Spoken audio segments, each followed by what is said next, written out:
नमस्कार, मैं हूं प्रियंका और आप देख रहे हैं राष्ट्रीय जगत विजन न्यूज। छत्तीसगढ़ के सुकमा जिले से जो खबर आई थी उसने हर संवेदनशील इंसान को झकझोर कर रख दिया है।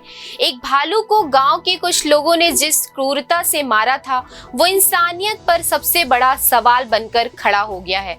भालू के दोनों पैर एक मोटे लकड़ी के तख्ते से स्टील की तार से बांध दिए गए थे।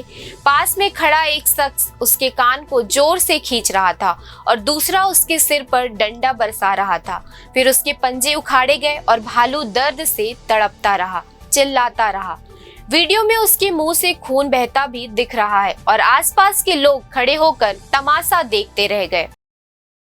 ये वीडियो जैसे ही सोशल मीडिया पर वायरल हुआ, पूरा मामला गर्म हो गया। इस वीडियो ने सिर्फ लोगों को नहीं बल्कि छत्तीसगढ़ हाई कोर्ट को भी झकझोर कर रख दिया।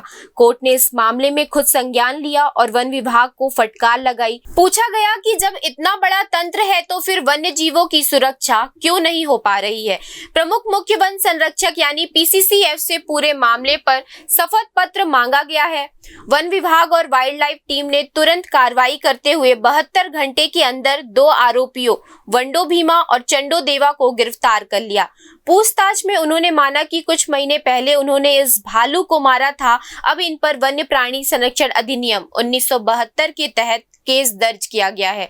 कोर्ट ने साफ कहा है कि ये सिर्फ संवेदनहीनता का मामला नहीं है बल्कि ये हमारे समाज की सोच और सिस्टम की नाकामी को भी उजागर करता है। सभी आरोपियों की पहचान करके उन पर सख्त कानूनी कार्रवाई के निर्देश दिए गए हैं। फिलहाल इस खबर में इतना ही। देश प्रदेश की खबरों से अपडेटेड रहने के लिए हमारे चैनल को सब्सक्राइब करें। नए खबरों की नोटिफिकेशन के लिए बेल आइकॉन जरूर दबाएं। नमस्कार।